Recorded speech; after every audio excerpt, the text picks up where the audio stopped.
Pernah nggak dapat lawan yang tangguh, tapi Anda menang? Pernah. Diperkirakan itu saya kalah lah gitu loh. Gitu. Tapi bisa menang. Nah, berarti kan nggak ada yang nggak mungkin kan? Dan Allah memberikan kita modal yang sangat besar dan setiap orang punya nggak?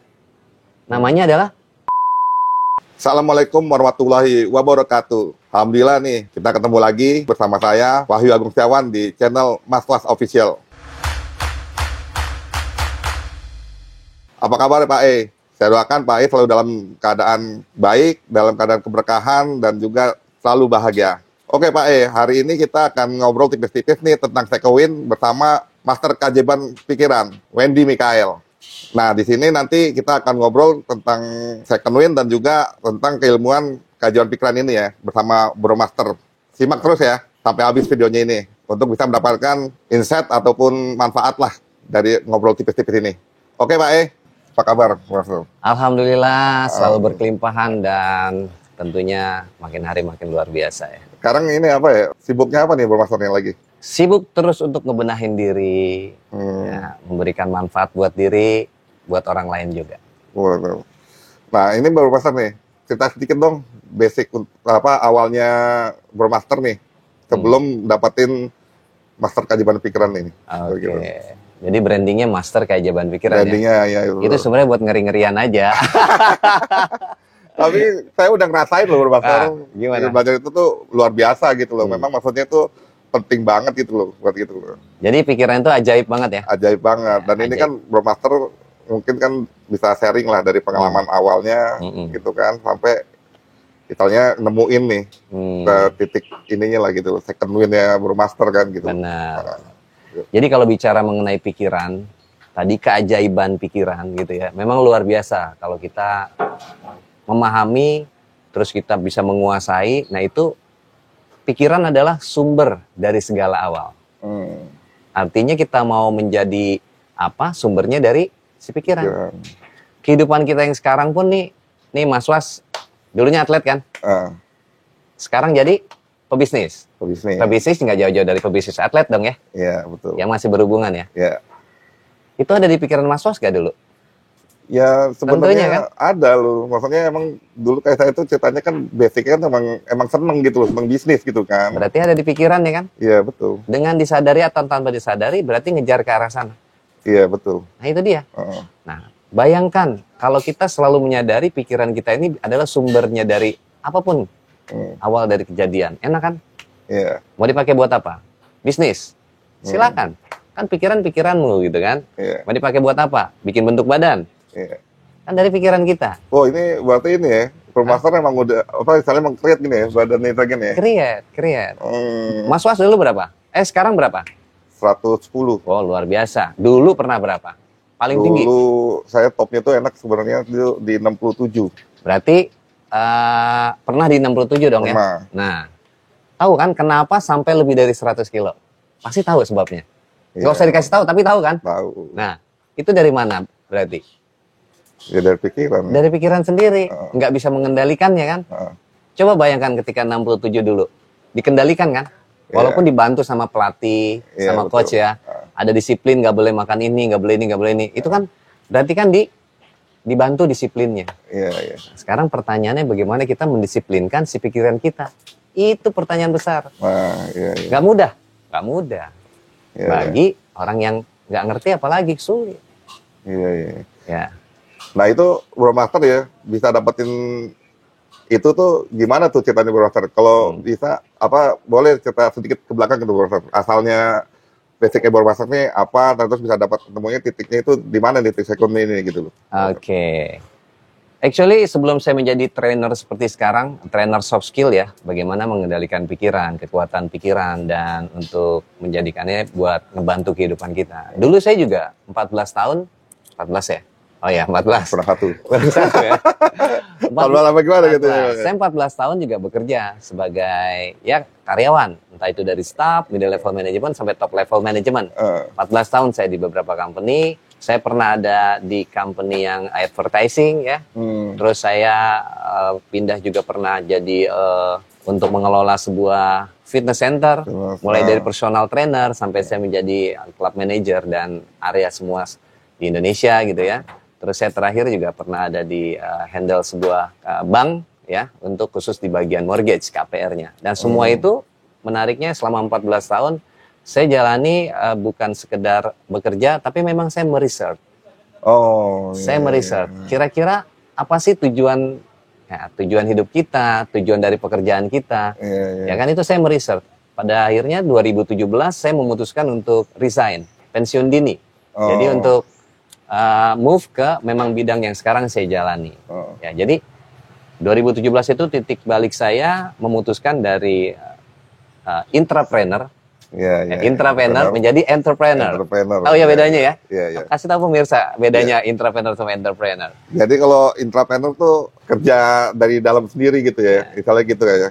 Nah, kalau entrepreneur kan memang kita tuh maksudnya tuh kerja udah di atas sistem ya, gitu ya bermaksudnya. Atau bermaksud bisa lebih detail lagi di ini. Gampangnya gini, ketika Anda sekarang masih jadi karyawan, ya karyawan berarti bekerja sama orang lain, perusahaan lain, jadi karyawan ya. Itu kalau Anda berpikiran, walaupun gue sebagai karyawan, tapi gue mau mempelajari nih sistem-sistemnya gimana sih, one day gue jadi bos, gue jadi pemilik perusahaan, gue jadi bisa. Nah, jadi mempelajari sistemnya, mempelajari kerjanya. Jadi di dalam situ, walaupun status sebagai karyawan, tapi mindsetnya adalah sebagai entrepreneur. Sebagai pebisnis. Ya, itu disebut dengan intrapreneur. Jadi dia sendiri sebagai karyawan, tapi dia mempelajari mindset untuk menjadi seorang pengusaha. Asik kan? Dua langkah dapat. Nah, jadi buat Anda nih seperti saya dulu, ketika saya masih bekerja di kantoran, yaitu jam 8 pagi masuk, jam 5 sore pulang. Biasa gitu ya? Ya, artinya kan memang waktunya tuh ini ya, udah diatur kan? Soalnya kan gitu kan. Ya kan? Bahkan banyak yang sebelum jam 5 aja udah siap-siap buat pulang ya. Ya ore, gue mau pulang. Senin masuk kerja udah stres, buru-buru mau Jumat biar liburan. Itu kan mentalnya ya? Itu kita ubah. Bahwa ketika saya bekerja itu ya bukan buat bos, bukan buat company, tapi sebenarnya saya lagi memupuk diri sendiri buat kita menjadi entrepreneur, jadi pengusaha. Ya, seringkali saya ketika orang pulang jam 5, saya masih kerja sampai jam 9 malam, sampai jam 11 malam. Pernah saya seperti itu. Karena memang menyadari ya bahwa kerjaan ini memang untuk diri sendiri gitu loh. Walaupun manfaatnya dapat untuk juga perusahaan misalnya gitu ya. Ya, itu ya justru second lah. Tapi primary-nya adalah buat diri kita. Kita melatih diri jadi pengusaha. Mana ada sih pengusaha hitung-hitungan waktu? Iya, justru kan pengusaha kan pasti kelebihannya kan itu kan. Jadi ada nggak adanya bos, kita bisa kerja nggak enak? Bisa. Dan jangan sampai ada bos kerja bagus. Ya kan? Nggak ada bos leha-leha. Nah, itu yang namanya mental karyawan. Nggak apa-apa jadi karyawan, tapi mentalnya intrapreneur. Mental intrapreneur untuk menjadi entrepreneur. Karena biar bagaimanapun kita harus berani untuk melangkah. Kapan kita akan menjadi dua kaki ini di entrepreneur? Artinya full di situ. Bagi yang Anda sekarang masih karyawan, jangan tinggalkan kalau sebelum ajek bahasanya. Nah, untuk menjadi ajek itu harus ada mulai. Nah, disitulah bagaimana tekad kita mulai dari mindset, pikiran kan, itu sangat dibutuhkan. Ya, terus bagaimana kita mempelajari cara-cara untuk menjadi entrepreneur. Kalau kita bekerja bukan buat orang lain, tapi buat diri kita sendiri. Ya, bekerja buat Tuhan, bahasa buat Allah gitu ya, untuk meningkatkan kehidupan kita. Nah, terus setelah itu, setelah dirasa pas nih ajak waktunya, oh gue udah siap. Tadinya dua kaki sebagai karyawan dan juga sebagai entrepreneur. Kalau udah siap, move. Jadi dua langkah kan lebih cepat. 2017 itu titik balik 2017 saya. Itu pas ada momen apa tuh bermaster tuh bisa langsung dapat misalnya gitu loh. Maksudnya kan masih jadi kerja itu kan, masih jadi karyawan itu kan artinya kan udah ada pemikiran kan untuk menjadi entrepreneur itu kan. Nah, itu memang menyadari itu pada saat dapat momen apa atau apa gimana gitu? Jauh sebelumnya saya udah menyadari ketika let's say tahun 2007 ya kan, sampai 2017 berarti 10 tahun. 10 tahun ya kan berarti kan. 2007 saya menyadari. Udah ada di pikiran kan berarti kan untuk menjadi entrepreneur. Betul. Jadi jangan buru-buru juga.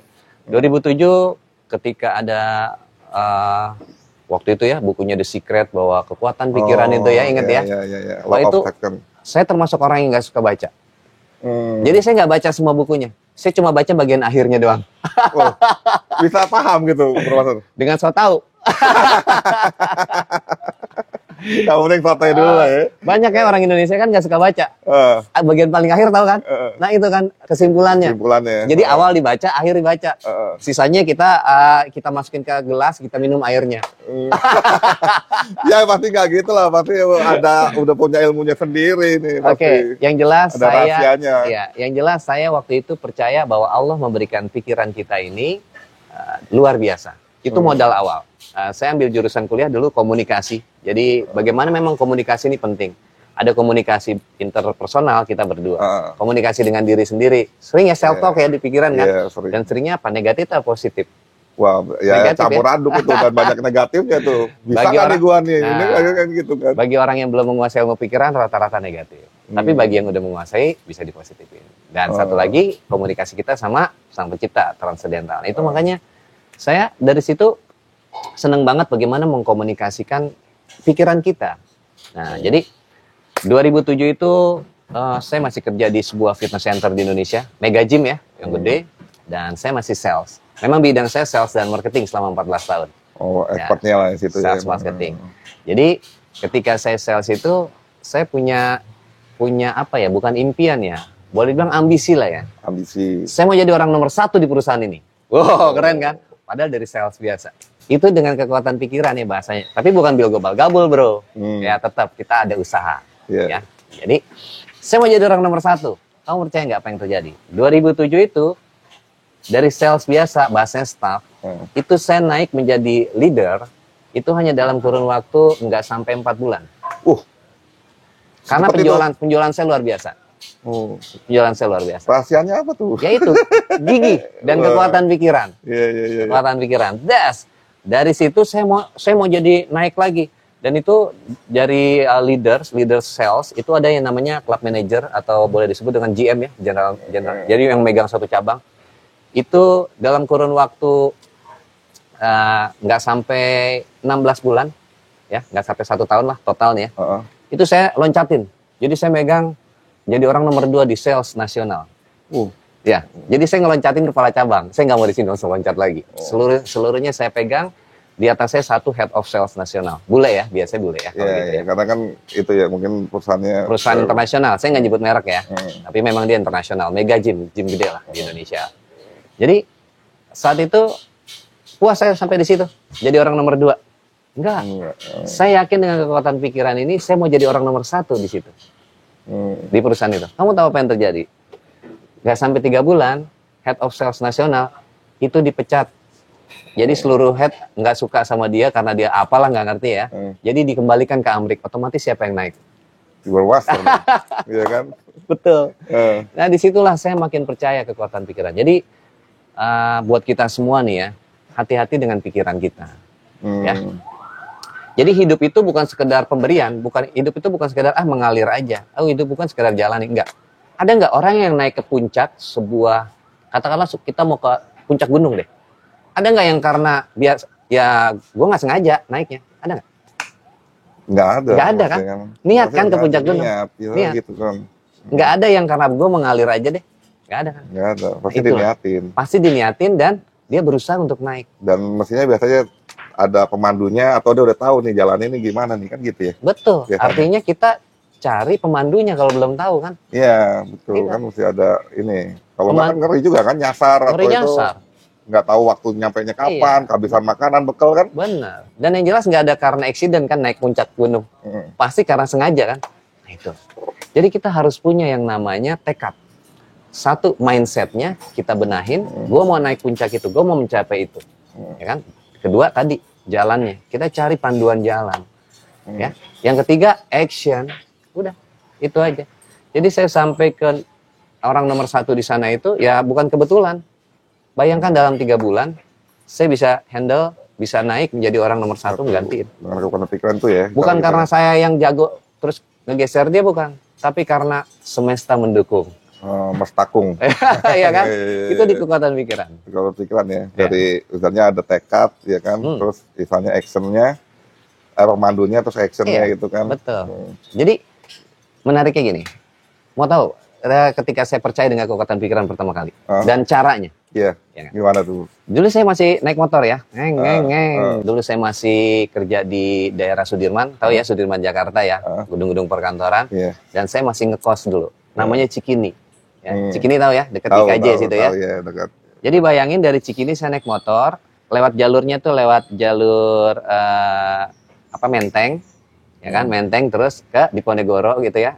Terus udah sampailah ke Sudirman. Itu kira-kira saya hitung inget banget. Ada lampu merah adalah 7 lampu merah.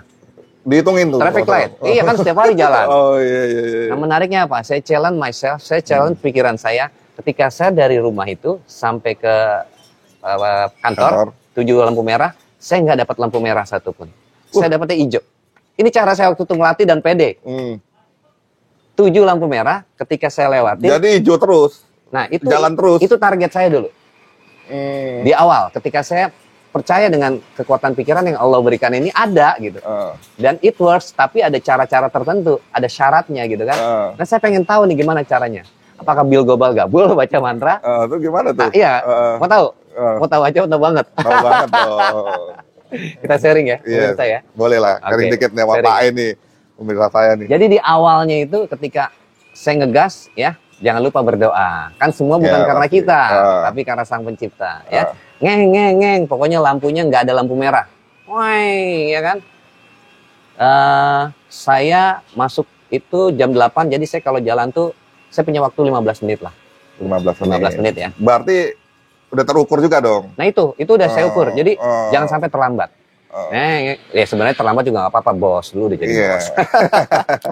Tapi nggak boleh ya bikin terlambat, jadi kebiasaan ya. Oke, singkat cerita, sebelum jalan, saya yakin di setiap perjalanan lampu merah saya nggak kena lampu merah. Hari pertama, saya berhasil nggak? Kagak, gagal. Ada lampu merah dan sampai kantor telat daripada yang waktu kita tentukan tadi. Oke, saya nggak menyerah. Hari kedua apa nih yang saya harus bahasa itu kita harus stem kalau gitar tuh ya, harus benahin apa nih? Oh ya, pokoknya saya nggak sampai kantor kagak terlambat, ya kan? Saya gas lagi, kena lagi lampu merah bro. Kali ini macet lebih parah. Waduh, ini kacau nih saya. Hari pertama tuh kena di lampu merah pertama atau lampu merah kedua? Pokoknya lampu merah semua, yang manapun saya nggak pikirin. Karena target saya semuanya adalah nggak lampu merah. Jadi kalaupun cuma 1, berarti gagal. Apalagi lebih dari 1, pokoknya gagal. Intinya pokoknya semua nggak ada lampu merah. Oke, nah di hari ketiga ini menarik ya. Semalaman saya berpikir, ya merenung, nggak ketemu. Tapi begitu saya nyantai duduk, udah deh lepasin semua deh. Lepasin aja, nyantai aja. Sambil nyantai, sambil ngelonjor ya. Kalau mau tidur kan ngelonjor enak tuh ya. Malah menjorok ya. Bukan. Ngelonjor tuh nyantai. Nyantai, kaki lurus. Ya kan? Iya kan? Kaki lurus. Nah, di kaki lurus itulah ketika saya nyantai bro, dapat wangsit. Jadi kalimatnya bukan ketika sepanjang perjalanan nggak kena lampu merah. Dan juga bukan nggak terlambat. Ini kalimat negatif. Tapi dirubah menjadi positifnya apa? Sepanjang perjalananku lancar, lampu hijau semua, dan sampai di kantor tepat waktu. Berarti dirubahnya dengan kata-kata yang positif ya, dan maksudnya setuju sama yang diinginkan dong. Fokus sama tujuan kita apa? Fokus sama tujuan. Bukan fokus sama apa yang kita hindari. Nggak kena lampu merah kan kita hindari. Nggak terlambat kan apa yang kita hindari. Jadi ketika kita fokus pada tujuan, fokuslah pada tujuannya. Berarti sepanjang jalan lancar, walaupun nggak lampu hijau, tetap lancar dimanapun. Dan ketika kita lewat lampu hijau, mintanya yang jelas. Lalu sampai kantor tepat waktu. 3 itu. Wah keren banget nih Pak E nih. Ini bener nih, ini ilmu daging banget nih Pak E nih gitu. Iya. Tapi sebentar nih Bro Master nih. Maksudnya nih, saya jadi kepikiran nih, jadi terlintas di pikiran saya nih, gitu kan. Berarti kan sebenarnya kalau memang kita bisa menguasai pikiran kita ini, kalau kayak saya nih, saya kan atlet nih. Ya. Iya kan, atlet makanya. Berarti sebenarnya juara ini juga mesti bisa kita create juga dong ya. Betul. Istilahnya gitu loh. Kan karena kan tahu gitu loh apa yang kita tuju dan kita mau juara itu gimana tuh? Oke. Bermaster tuh. Very good question. Ini kan tadi kan bermaster dari sisi pernah jadi karyawan terus sama ini kan. Ini saya mau nanya nih, saya pikir ini berarti kan bisa menciptakan loh. Iya, setuju. Iya kan? Setuju banget. Jadi gini Mas Was, ini juga yang saya ingat ketika titik balik saya dulu. Ada seorang apa atlet ya kalau disebutnya ya? Atlet. Nah, atlet ini saya nggak sebut nama lah ya. Tapi atlet ini adalah juara Olimpiade di empat cabang berbeda. Atletik, terus ada lari estafet, lari cepat gitu ya. Pokoknya cabang atletik dia 4 pemenang nih. Dan semuanya rata-rata dia pegang emas. Dan ketika diwawancarain apa menariknya? Apa rahasianya? Mau tahu dong rahasianya kan orang-orang ya? Diwawancarain sama pers, apa rahasianya kok Anda bisa menang di semuanya dan rata-rata Anda ya juara satunya? Ini jawaban dia yang sangat akhirnya menanamkan kepada diri saya. Mungkin juga bisa dipakai buat Anda atlet lain. Jadi dia bilang ketika kita bersedia, siap, dar gitu kan. Apa yang dipikirin sama atlet biasanya? Ya konsentrasi buat start. Konsentrasi buat start, very good. Itulah yang umumnya atlet konsentrasi buat start. Bagaimana dimain. Kalau dia enggak, ketika dia bersedia siap itu, yang dia pikirin buat bagaimana buat start bukan. Tapi dia sudah membayangkan dan merasakan dia sudah ada di garis finish dan dia pemenang. Udah pikirannya udah nyampe sana. Udah. Jadi ketika orang-orang masih baru memulai start pikirannya, dia sudah membayangkan bahkan merasakan dia sudah jadi pemenang.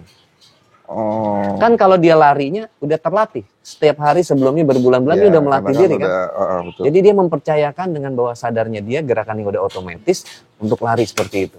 Tapi yang paling penting adalah dia selangkah lebih dulu daripada atlet-atlet lain dari pikirannya, mindset pikiran dia. Bahwa dia sudah jadi pemenang, Dan ini juga yang menariknya pikiran itu. Jadi ada, kamu tahu yang pakai gala, bukan pakai gala, ya gala ya. Terus dia jalan dari pakai tali baja, terus dia menjaga keseimbangan, tahu ya? Oh, yang ini kayak di sirkus-sirkus itu ya? Di sirkus itu ya. Nah ini adalah rekor dunia. Ini juga menarik. Jadi dia bukannya diambil di satu sini aja, yang pendek ya, yang di bawahnya pakai alas, tapi dia ngambil di lebih lari lantai 22 antara gedung satu dengan gedung lain. Gokil gak? Dan selalu berhasil. Tapi kan di atas itu angin kencang tuh biasanya. Menariknya apa? Terakhir dia meninggal. Meninggal kenapa? Jatuh. Tapi ya, anaknya nggak aneh ketika dia jatuh. Kenapa dia bilang? Terakhir dia nggak mau pakai pengaman, biasa pakai pengaman. Ya. Jadi ketika dia jalan itu, sebelum memulai, biasanya nih bapaknya dia bilang begitu percaya diri, begitu membayangkan sebuah keberhasilan dan tidak ada yang negatif dalam pikirannya. Tapi hari itu tanda-tandanya bapaknya itu negatif. Bagaimana kalau ada angin kencang? Tadi yang kamu bilang. Bagaimana kalau terjadi kegagalan atau teknis atau apapun? Itu yang ada di benak dia.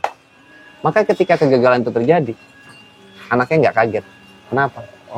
Karena pikiran negatif. Sekarang saya mau tanya, Mas Was kan sebagai atlet dulu ya, sekarang juga masih ada pengalaman. Pernah nggak ketika sebelum memulai udah takut duluan? Sering itu. Nah maksud saya justru itu, Bro Master. Ini maksudnya banyak nih atlet ya, apalagi maksudnya pemula gitu tuh, ya seperti pengalaman saya sendiri, ya kan. Itu tuh mau main tuh grogi, ntar main ya gimana ntar kalau saya dulu paling takut apa? Ditonton orang tua. Jadi orang tua itu nggak pernah nonton, misalnya gitu. Nah, terus satu itu, nah terus musuh saya mainnya gimana ya? Ini ada selalu pertanyaan kayak gitu. Negatif, nah, ya kan? Hasilnya gimana? Ya kalau pada saat kita bisa ngatasin nih ya, saya bisa balikin positif, mesti bisa enjoy main. Karena juga kan ngeliat pas di lapangan juga kan, wah ternyata musuhnya nih agak ini kan. Gitu. Nah, kita bisa tuh enjoy. Tapi begitu musuhnya yang setara apa gini, wah itu udah jadinya tambah drop. Ya kan? Gitu. Berarti yang menyebabkan keberhasilan menang sebenarnya adalah enjoy. Enjoy itu artinya tenang, lepas, tidak beban. Tapi kalau beban gimana? Ya beban ya berat lah, namanya bawa beban. Saya mau tanya sekali lagi, pernah nggak dapat lawan yang tangguh, tapi Anda menang? Pernah. Itu maksudnya memang diperkirakan itu saya kalah lah gitu loh. Harusnya kalah gitu kan. Gitu. Tapi bisa menang. Nah, berarti kan nggak ada yang nggak mungkin kan? Nggak ada yang nggak mungkin. Dan Allah memberikan kita modal yang sangat besar dan setiap orang punya nggak? Namanya adalah pikiran. Mindset. Pikiran. Kita setting dulu. Mobil mau kenceng, motor mau kenceng. Kan kudu disetting dulu. Dikorek dulu gitu bahasanya. Nah bagaimana juga kita? Kita perlu disetting nggak pikirannya sebelum jalan? Iya. Nah itu. Kalau kita bisa menguasai ini, insya Allah apapun atletnya atau pekerjaannya atau apapun, kita setting dulu supaya enggak yang negatif yang muncul, tapi yang positif dan optimis. Iya. Nah, artinya kan pada saat kita nih Jadi saya nangkep nih sebenarnya kan pada saat kita jadi atlet ini ya kita mesti memang totalitas tuh berpikir untuk gimana caranya tuh naik panggung kan. Betul. Itu kan mesti disetting kan. Iya. Nah, artinya pada saat misalkan udah berjaya apa gini, nah ini baru kita mulai masuk lagi nih mindset baru nih untuk kita istilahnya merubah profesi kan. Artinya kita mau jadi apa mau jadi pelatih, mau jadi pebisnis apa gitu. Gitu ya Bu Master ya. Pakai semua. Itu memang kepake semua ya berarti. Semua. Jadi gini, gampangnya supaya mudah, mindset atau pikiran itu adalah softwarenya. Kalau di komputer, hardwarenya ya ketik. Sekarang misalnya atlet nih, atlet bulu tangkis, latihan kan tiap hari, itu kan itu hardwarenya kan. Nah, bayangkan kalau misalnya softwarenya ternyata nggak nyanggup buat naik karena RAM-nya kurang atau apa bagaimana. Ya, atau ada virusnya di softwarenya, gimana? Mesti upgrade dong. Nah itu dia, virusnya dibersihin, terus kita upgrade. Kenapa? Nggak usah jauh-jauh deh, Mas Was kerja ya. Terus di rumah lagi berantem sama istri. Keluar kerja enak gak? Keluar rumah? Momet juga bro. Softwarenya kan yang masalah kan. Jadi nggak kebeneran semua kan. Nggak mood enaknya gitu ya. Nggak enjoy. Nah itulah. Jadi kita benahin softwarenya. Si mindsetnya ini. Si rasa kita. Dan tentunya ada polanya, ada caranya. Nah ya? Itu tuh. Come to papa. Come to papa. Nah ini Pak E nih. Nanti nih mesti belajar nih sama Bro Master nih untuk masalah keajaiban pikiran ini nih. Ya. Karena apa? Maksudnya kayak Bro Master nih, pada saat jadi karyawan terus kan mutusin bisnis kan, istilahnya gitu. Itu kan nggak gampang tuh Bro Master. Betul. Apa memang mutusin ke bisnis dulu terus sambil belajar atau memang udah ada persiapan gitu? Karena gini, berdasarkan pengalaman saya di atlet nih, banyak atletnya yang stuck nih, begitu dia selesai main, yang prestasi uangnya banyak Bro Master. Yang prestasi setengah pasti kan modal dikit nih kalau ngomong finansial, ya kan. Apalagi yang berhentinya karena cedera. Kadang kan ada persiapan. Nah itu tuh gimana tuh, maksudnya bisa kasih ini ya, insight lah gitu. Siap. Jadi yang jelas apapun yang kita lakukan, basic mindsetnya satu. Kita memberikan manfaat buat orang lain dulu. Jadi mau misalnya berhenti kerja, terus kita punya skill, ya tentunya selama bekerja itu di kantoran atau di karyawan, kita melatih skill-skill kita. Saya melatihnya dengan banyak seminar, ikut seminar ya, terus training, workshop, yang bagaimana membangun pengembangan diri kita. Pengembangan diri, jadi kita kembangin diri kita dulu. Artinya kalau kita udah punya skill khusus, pengembangan diri, ya, skill misalnya atlet itu kan, itu skill technical. Ya kan? Tapi yang paling penting apa? Pengembangan dirinya. Kita bisa nggak mengembangkan diri kita sehingga dari technical yang kita miliki kita bisa memberikan manfaat buat orang lain. Gampang gini, orang nggak akan belajar sama kita kalau kita nggak punya apa-apa. Artinya kan kita harus punya sesuatu dulu. Mas Was pernah jadi atlet nasional, berarti punya sesuatu dong. Nah, kalau orang lain belajar sama Mas Was, kredibel dong, harusnya. Tapi sekarang ada nggak orang yang belajar sama Mas Was? Kalau untuk badminton sekali aja. Sekali aja. Tapi sekarang maksudnya banyak di dunia badminton ini saya lebih dikenal di bisnisnya gitu.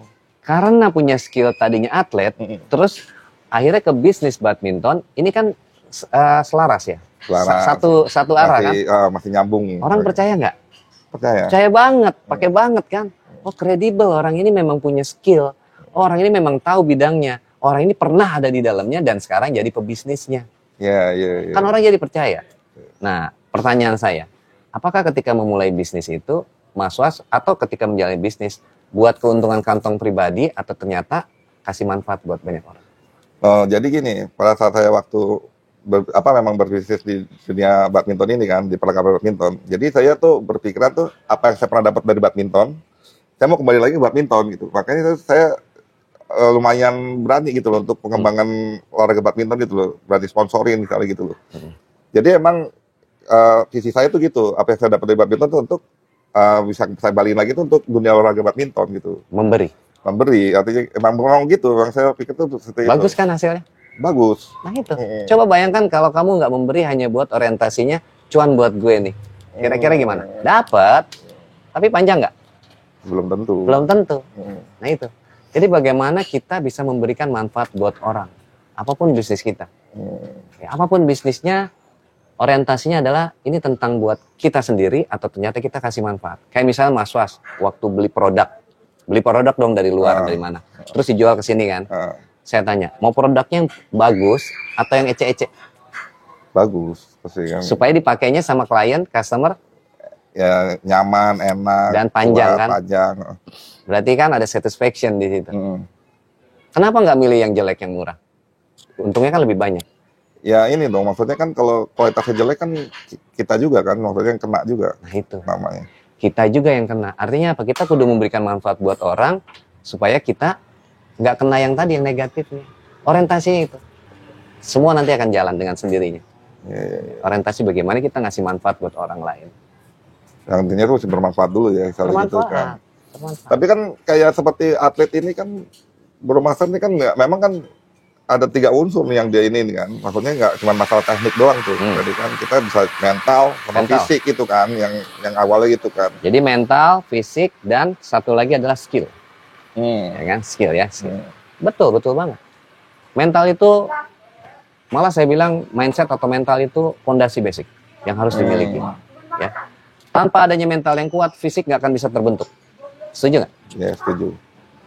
Ngerasain malasnya buat latihan. Ngerasain. Artinya itu kalau di sininya bermasalah, malas kan?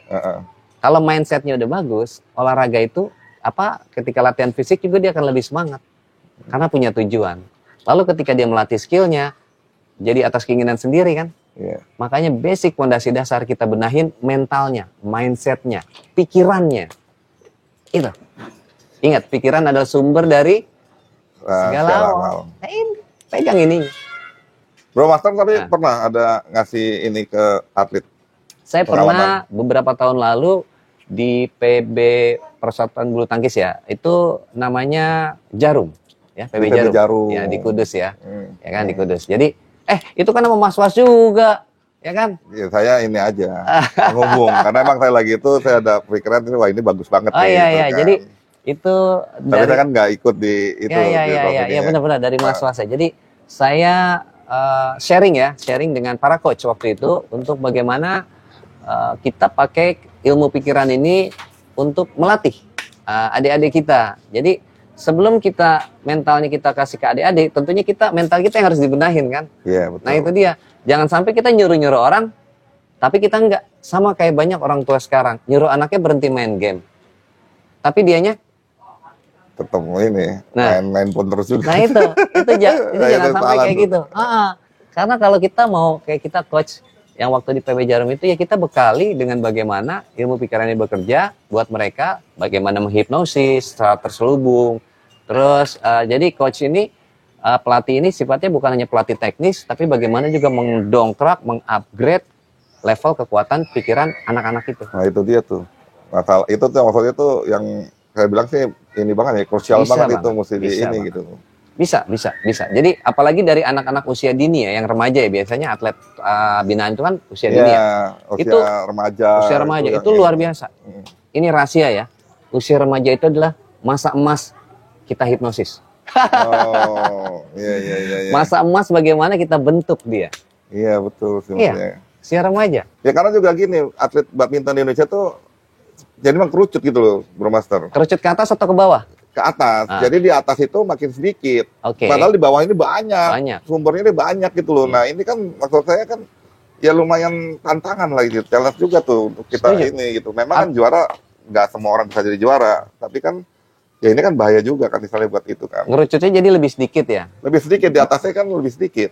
Padahal harusnya bisa lebih banyak ya? Awalnya itu banyak. Maksudnya kan kalau memang kan badminton, kalau ngomong badminton nih ya, saya bicara badminton, pertandingan makin lama makin banyak. Betul. SDM-nya banyak? SDM-nya banyak, di bawah banyak. Kalau kayak kita lihat pertandingan usia bawah itu banyak banget. Gitu. Bisa kok. Gini, saya jadi teringat sebuah kisah Yohanes Surya ya, Dr. Yohanes Surya. Itu dia melatih orang, lebih tepatnya anak-anak di Papua, itu bisa jadi juara Olimpiade. Nah, jadi saya ingat banget beliau ngambil anak yang dari Papua tadi, bahkan yang udah 4 tahun gak naik kelas di SD. Dicari kan yang berarti 4 tahun gak naik kelas, kira-kira gimana ininya? Iya kan? Dia akan buktikan bahwa nggak ada anak yang bodoh. Yang ada adalah karena pelatihnya yang kurang bisa untuk melatih dia. Akhirnya dia bawa anak itu, singkat cerita, ke Jakarta, ya kan? Dilatih, anak yang 4 tahun gak naik kelas. Dan ketika itu singkat cerita dia latih, ikutin Olimpiade, juara 2 matematika. Iya, keren, keren. Juara 2. Keren nggak? Keren, keren banget. Keren, Artinya Pak. anak yang bodoh atau pelatihnya yang jago? Pelatihnya jago juga. Berarti pengerucutan ini kalau kita pelatihnya kita bisa maksimalin, nah, dengan cara-cara tertentu ya, tentu ada cara, ya kan?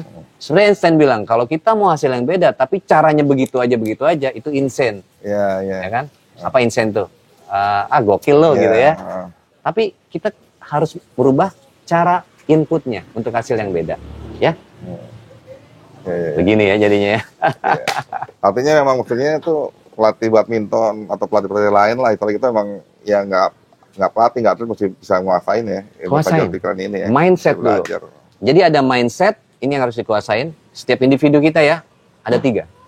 Mindset, heart set, skill set. Mindset itu dari pikiran kita, heart set itu emosi kita, bagaimana kita menguasai emosi kita, ya kan? Mengendalikan lebih tepatnya.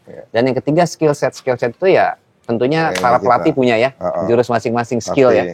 Nah, jangan lupa juga skill set ini salah satunya adalah bagaimana kita mendesain pikiran kita untuk punya kekuatan. Nah, bisa didesain nih. didesain. 3 itu. Pegang itu semua 3, semua lancar. Buat bidang apapun. Wah, mantep banget nih ilmunya Bro Master. Bro Master, ini maksudnya nih ya lumayan lah, ini udah banyak banget nih Bro Master nih ngasih ilmu gini ya. Udah alhamdulillah nih gitu. Minta ini dong, masa pesannya lah satu lah buat ini lah buat pemirsa ini saya nih di ini channel saya nih, apa nih maksudnya yang buat atlet lah atau buat orang tua atlet atau ininya gitu, yang mesti bisa dipegang lah untuk si anak ini bisa jadi juara, bisa jadi inilah pebisnis lah apa gitu. Oke. Yang jelas kita semua pelatih ya. Termasuk buat diri kita tuh pelatih juga buat diri kita. Jadi kita semua sebagai pelatih ya. Mau kita melatih anak kita, melatih atlet kita, dan yang lebih penting adalah kita melatih diri kita, jangan lupa. Maka kuasailah pikiran, emosi, dan kesadaran kita. 3 ini kalau kita kuasain ya, insya Allah kita akan bisa membentuk apapun permasalahan kita itu menjadi sebuah hal, bukan lagi masalah, tapi menjadi sebuah jembatan kita untuk to the moon. Keren. Ya gitu ya. Nah ini Pak E ini udah keren banget nih ya. Tadi pesannya intinya tuh masing-masing diri kita ini apa ya, berperan tuh sebagai pelatih gitu loh. Entah buat diri kita sendiri atau anak-anak kita atau anak buah kita. Nah, jadi di sini ya, ini ilmu dari Bro Master Wendy ini bagus banget dan mulai sekali ini dan seterusnya ini jadi banyak manfaat buat kita semua ya Pak E. Dan yang perlu diingat ya Pak E, juara itu bisa kita ciptakan tuh. Jadi bukan dilahirkan. Juara itu bisa diciptakan. Nah, untuk itulah kita bisa belajar nih dari Bro Master nih tentang ilmu kajian pikiran. Nah, untuk Pak E yang maksudnya tertarik untuk terus mengikuti perjalanannya belajarnya Bro Master Wendy BKN, ikutin ya di Instagramnya. Nanti di ini ikutin. Nah, nanti Pak E bisa sering-sering sana, mungkin DM lah atau apa, bisa komunikasi langsung dengan Bro Master ini. Siap. Oke Pak E, ya terima kasih banyak nih Bro Master nih. Sama-sama. Luar biasa nih. Saya juga ucap terima kasih banyak nih buat pemirsa saya nih gini. Alhamdulillah.